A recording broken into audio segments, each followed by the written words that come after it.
saudara yang terkasih di dalam Tuhan, senang bisa menyapa kembali dalam tayangan pada hari ini. Dan kita akan mempersiapkan diri kita untuk beribadah pada esok hari.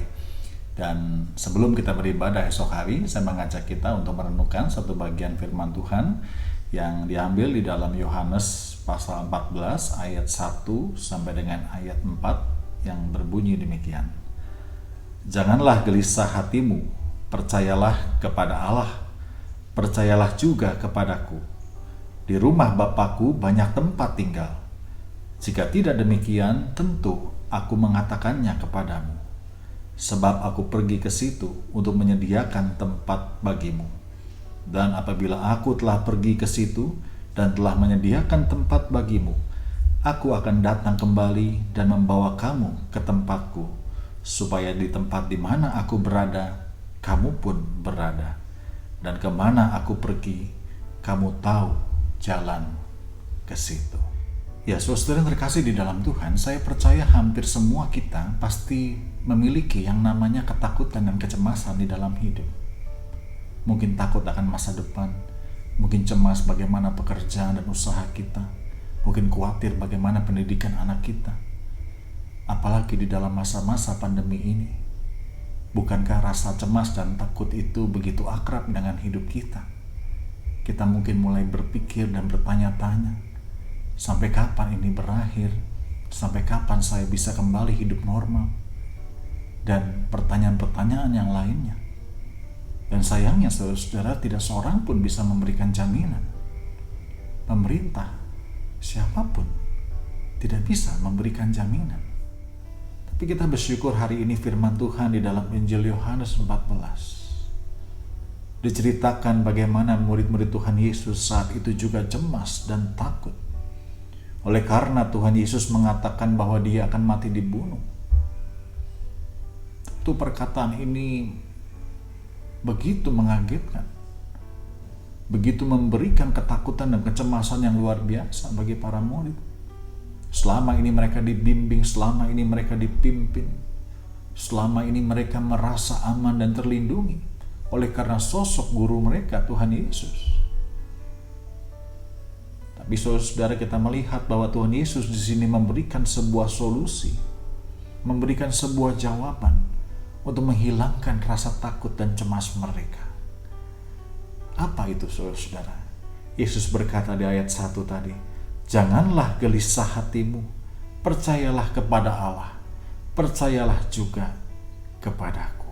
Saudara, Tuhan Yesus di sini mengatakan bahwa kunci untuk mengalahkan rasa takut, kunci untuk mengatasi rasa cemas di dalam hati murid-muridnya dan juga termasuk hati kita adalah percaya kepadanya. Inilah rahasia, inilah solusi dalam menghadapi kecemasan dan ketakutan kita menurut Tuhan Yesus. Saya teringat kisah seorang tokoh yang luar biasa yang bernama Nick Vujicic. Mungkin saudara pernah juga membaca atau menonton filmnya. Nick Vujicic ini sejak kecil terlahir dengan tubuh yang cacat. Dia tidak memiliki tangan dan kaki, dan keadaan ini membuatnya menjadi bahan ejekan oleh orang-orang di sekitarnya. Tidak jarang teman-temannya membuli, mengejek. Mereka mengatakan, Nick, kamu tidak punya tangan dan kaki. Kamu mana bisa kerja nanti? Kamu hanya bisa menjadi beban bagi orang tuamu. Nick, kamu tidak akan memiliki masa depan. Kamu tidak punya kaki dan tangan. Mana mungkin ada wanita yang akan mencintaimu? Nick, kamu tidak memiliki kaki dan tangan. Kamu tidak akan pernah dapat melindungi orang-orang yang kamu cintai, kata mereka. Ini semua membuat Nick kehilangan harapan di dalam hidupnya.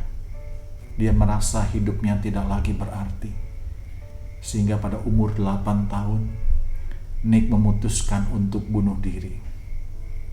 Tapi ketika dia mencoba bunuh diri dengan cara menenggelamkan dirinya ke sebuah kolam, dia teringat akan betapa besar kasih orang tuanya kepadanya selama ini.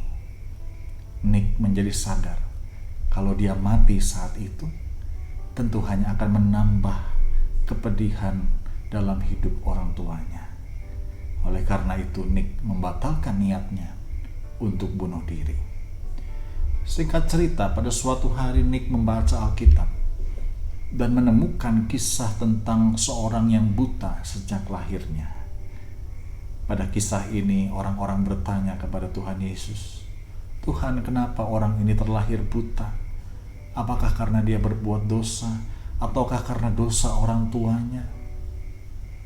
Tetapi Tuhan Yesus menjawab, bukan karena dosanya, bukan juga karena dosa orang tuanya. Dia terlahir buta agar kemuliaan Tuhan dapat terpancar melalui dirinya.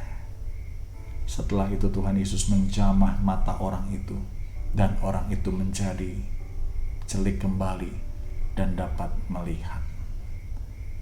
Ketika Nick membaca kisah ini, harapan itu langsung muncul di dalam hatinya. Dia berkata dalam hatinya, jika Tuhan punya rencana untuk orang buta ini, maka Tuhan pasti juga punya rencana untuk saya. Sejak hari itu Nick mulai hidup dengan harapan yang besar. Nick hidup dengan meletakkan kepercayaannya kepada Tuhan, bahwa Tuhan adalah Tuhan yang baik, Tuhan yang akan selalu menyatakan kemuliaannya melalui dirinya yang cacat. Akhirnya, sekarang Nick menjadi seorang motivator yang luar biasa. Dia telah banyak berbicara di hadapan ribuan orang.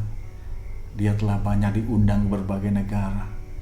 Bahkan dia telah bertemu dengan belasan presiden. Prestasi yang luar biasa yang mungkin juga tidak mudah dicapai oleh seseorang yang normal, tidak seperti dirinya. Apa sebabnya? Apa kuncinya Nick dari seseorang yang tidak punya tangan dan kaki kemudian berubah menjadi seseorang yang bisa memberikan kekuatan dan pengharapan kepada orang-orang yang normal secara fisik, yang tidak seperti dirinya? Apa kuncinya? Nick meletakkan pengharapannya hanya kepada Tuhan Yesus. Setelah Nick meletakkan pengharapannya kepada Tuhan, memang keadaan tubuhnya tidak berubah. Nick tetap cacat. Nick tetap tidak memiliki tangan dan kaki. Keadaan buruk dalam hidupnya tidak berubah sama sekali. Tapi apa yang berubah? Yang berubah adalah apa yang ada di dalam dirinya.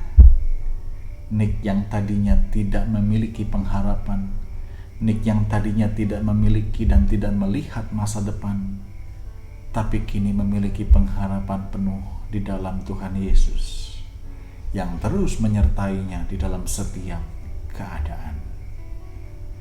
Begitu juga dengan kita semua. Mari kita letakkan kepercayaan kita hanya di dalam Tuhan Yesus. Ketika kita sadar bahwa hidup yang kita jalani memang tidak mudah.